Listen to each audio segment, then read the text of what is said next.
We found a dandy trail here coming out of a planted cornfield and going under the fence. It's a real good place to talk about a snare setup on the fence, the same type of setup that Keith Gregerson uses. Remember when we were back on the back of the truck, we wired up a snare just like he uses. We're going to come down here and demonstrate how Keith Gregerson would wire up a snare setup. The coyotes and fox are working through here. We've kind of made this trail a little more worn than it really was. We come in here and pulled some grass up so we could get the camera angle shot in here just right for you to see this snare setup. The trail actually looked like it does on the backside here, kind of not as noticeable as this. And you'll find this type of situation when you're out looking for good snare locations. You'll get out, it'll be the faint trails is what those predators are using. Those real worn down trails a lot of time are coon or they're deer or they're rabbits working through there day after day after day, where your predators are going to be in there every other day, every 4 days, every 5 days. We've got some sheep, another pasture behind here. Not this pasture, but the next pasture back, we've got some sheep. I'm pretty sure that's where these coyotes are headed. They're just coming right under the fence right here. I dug it out just a little bit more than it was. There was a little bit of hair from fox on the fence here, and there's for sure a dropping laying right up here next to where this dirt was dug out. I know predators are going under here.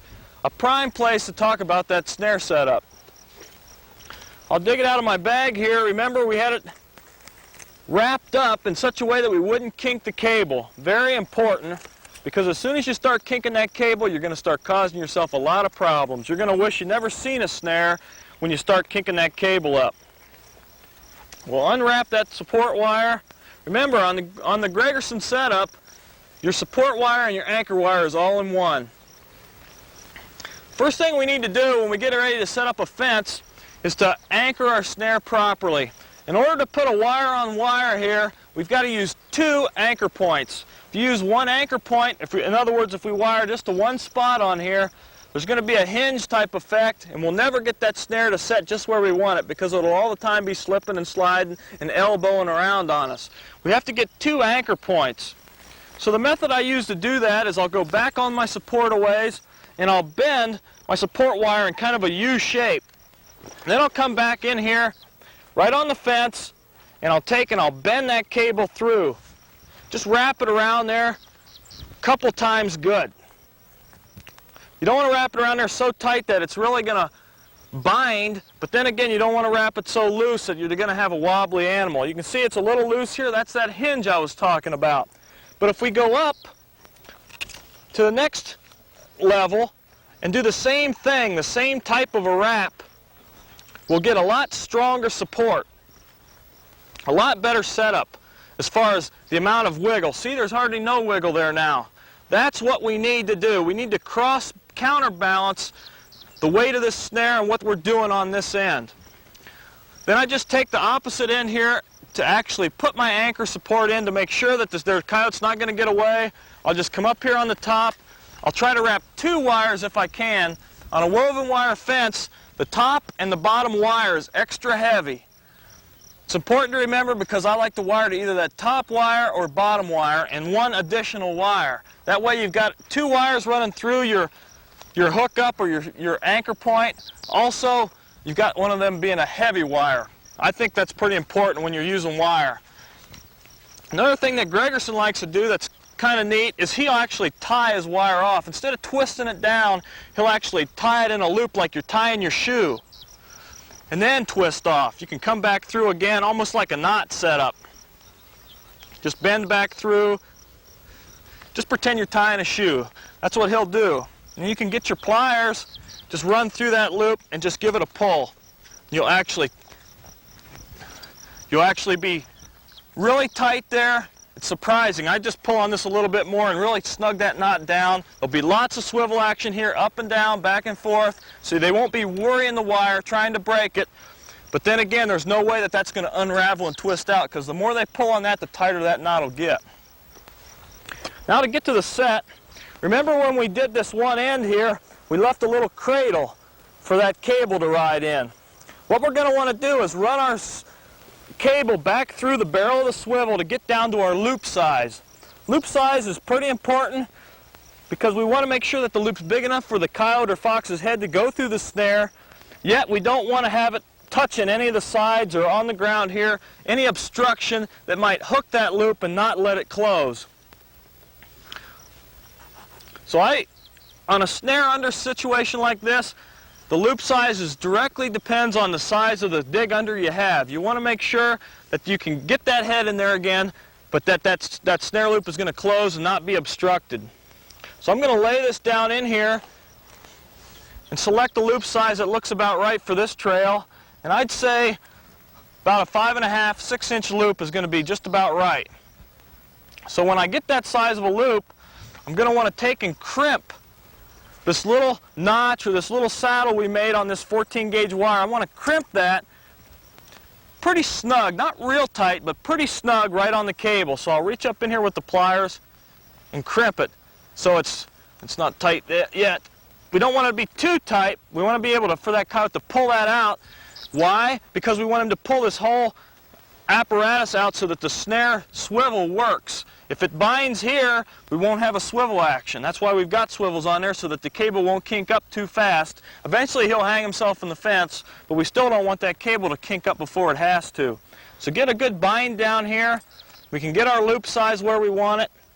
And I'll usually take leather gloves. I like using leather gloves when I'm working with the snares, and then run my fingers through, kind of round out the loop a little bit. Just kind of pull and twist at the same time we're running it. You can see there's a line on top of my gloves. We're running it right over top, that cable right over top. So we can get that down in there. Okay, I'm going to try to, I like to have my snares at a little bit of an angle. So I'm trying to twist it so it sets up just a little bit. We'll use adjustment procedure on this. The big wire, or our main support wire behind the barrel swivel, we use for major adjustments, and this small wire that hooks right directly to the cable we use for minor adjustments. So any minor adjustments we do up in front of the swivel, any major adjustments we do behind. Again, I want enough room underneath that snare for a coyote to get his foot down under here, but I also don't want the top of this dragging and catching on anything in the fence. Stay out away from the fence, a couple, 3, 4 inches. Also, that snare's tipped a little bit. I've got the snare tipped in at an angle. That way, the fox or coyote, as his head comes up out of there, it's right on him, and in the same turn as he goes down in, it's right on him. This is the way I like to set up for a snare under the fence situation. It's a real good way to do it. I learned it from Keith Gregerson. He's caught hundreds and hundreds of coyotes in methods just like this. It's really a good way to go. Well, Jerry's been out in the cornfield looking for some tracks, and I know he's got a couple real good tricks to show you on snare trapping. Let's go see what he's got to show. Tom's got a good location over there. There's plenty of coyote tracks, so we figure there's more than one coyote.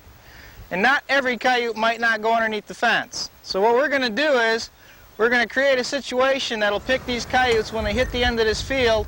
If they don't go up that trail, they decide to take that road behind, we're going to be ready for them.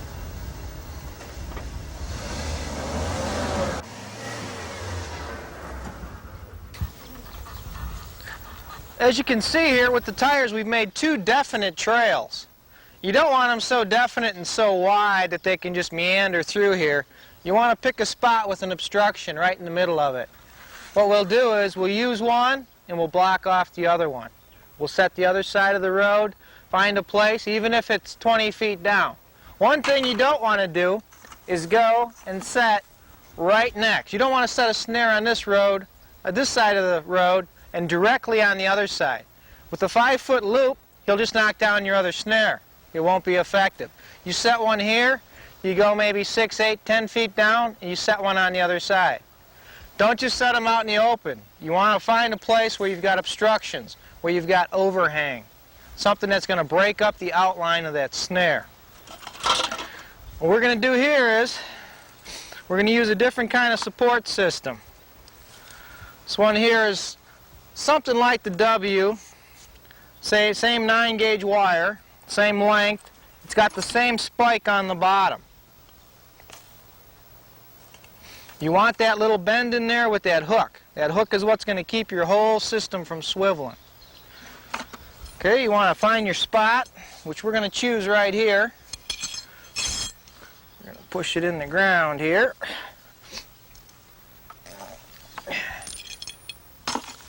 Take our support. Make sure it's down there good. You might want to help it a little bit.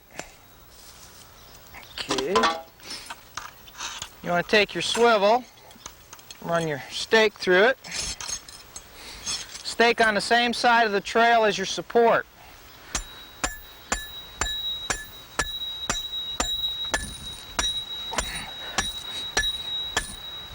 Using a 24-inch stake here. It's about the minimum I like. You get this ground a little soft. Sometimes they can work in 18 if they're always working on the end of it. They get quite a bit of leverage. Okay, we're going to set a Coyote loop here. Since it's a tight area, you can get away with about an 8-inch loop. A 10-inch loop to me, out here, it's too much. You're going to narrow him right down to this trail. If you got a little overhang, he'll put his head down right into an 8-inch loop, no problem. What we've got here is a little piece of rubber. It's a piece of rubber hose, gas line off a car. What we're going to do with that is, we're going to bend our support wire and slip that over. Rubber's kind of a tacky, sticky type of material. Okay, make sure you push your support wire through there, at least about halfway. We got about a 3/4 inch piece of rubber hose here.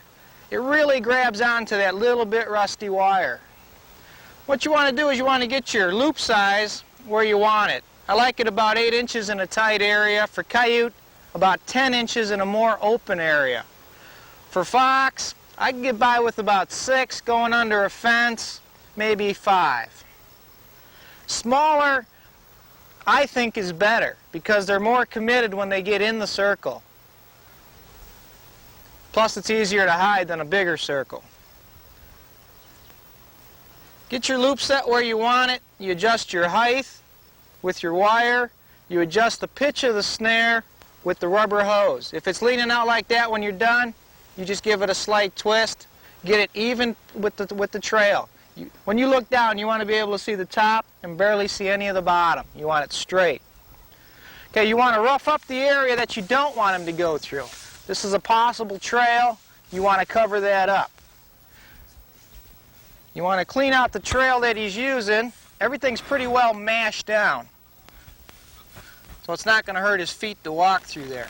A little bit of stubble underneath the loop is fine. That's going to keep him from putting his head too low. What we're going to do here is we're going to hide the loop. We're going to take this, and this is grass, tall grass that I've got from over there. It's a little taller than what's around there, but when you pull it out and put it in, it's about the same height. When you move it over to where this road's been knocked down. What we're going to do is we're going to kind of blend this in here a little bit. We're going to kind of weave it together here.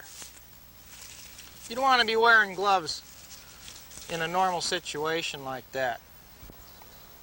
Okay, now what you want to do now is you want to clean out the loose grass around there, move it around. You want a clear shot for him to go through there. Everything else, when he walks down the trail, he sees all this other stuff and there's one open spot. He's going to duck his head right through there and move along. Just remember, don't set them side by side. Stagger them up and down the road, at least the distance of the loop. Take a 5-foot snare, picture an animal in it, you got a 10-foot circle. So move up and down. Get away from it. If you get a catch, you can set right on the edge of that same loop that the animal makes, either farther up or farther down the road. What we've got here is this trail here, this road, will lead us right to the 3rd row of the field. So when they get out here, they hit the end of this field and they look, and here's 2 trails. They're going to pick either one. They're not going to want to walk through this tall grass. When they come down, they see this, they look through it. The easiest place is to walk under here. He ducks his head, puts the loop on him, and if it's small, even if he steps to the side, we've got him.